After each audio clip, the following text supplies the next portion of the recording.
ఈ కేసులో మనకు ఆన్ ద స్పాట్లో సర్ప్రైజ్ వెహికల్ చెకింగ్ వాళ్ళ వెపన్ని దాచిపెట్టే ప్రయత్నం చేసినప్పటికీ కూడా అక్కడ మన వెహికల్ చెకింగ్ ఆఫీసర్స్ చాలా చాకచక్యంగా అక్కడ విజువల్ ఇన్స్పెక్షన్ తోటి వాళ్ళ బిహేవియర్ వాళ్ళు ఆన్సర్ చేసిన విధానం ప్రకారంగా వాళ్ళని పట్టుకోవడం 5 వ్యక్తులను సపరేట్ తీసుకెళ్ళి వాళ్ళని ఎంక్వైరీ చేస్తే మనకు ఈ మొత్తం ఇంత పెద్ద నెట్వర్క్ బయటకు వచ్చింది.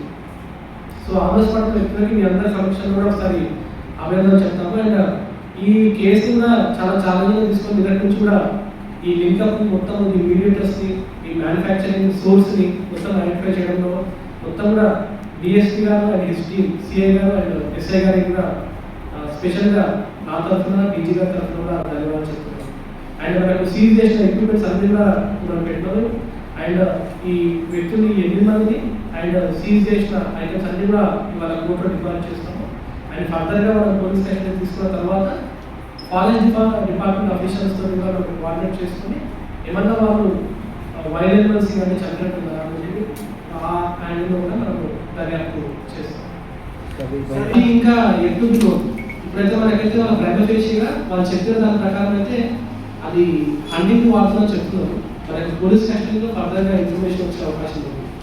సో దీంట్లో ఇవన్నీ కూడా మజిల్ లోడెడ్ వెపన్స్ అన్నమాట.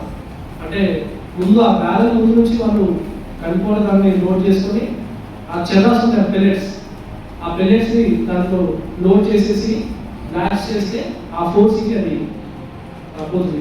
ఈ 5 వెపన్స్ అది ఇది మాత్రము వితౌట్ గన్ పౌడర్ ఉంటుంది. ఇది మెకానికల్గా యూజ్ చేసి ఏ వెపన్ ఇది ఆన్లైన్లో పర్చేజ్ చేసినట్టుగా మనకు తెలుస్తూ ఉంది 18,000 రూపీస్కి. సో ఇది ఎక్కడ పర్చేజ్ చేశాడు, దీని లీగాలిటీ ఏంటనే నేను లీగల్ టీమ్ ఒకసారి ఒపీనియన్ చేసుకుంటాం. గతంలో ఏమి కేసు పెట్టలేదు మనకేం తెలియదు. ఇప్పుడైతే మనకి ఆన్లైన్లో మనం చెక్ చేసినామో గతంలో కేసు ఏం లేదు మన స్టేట్లో.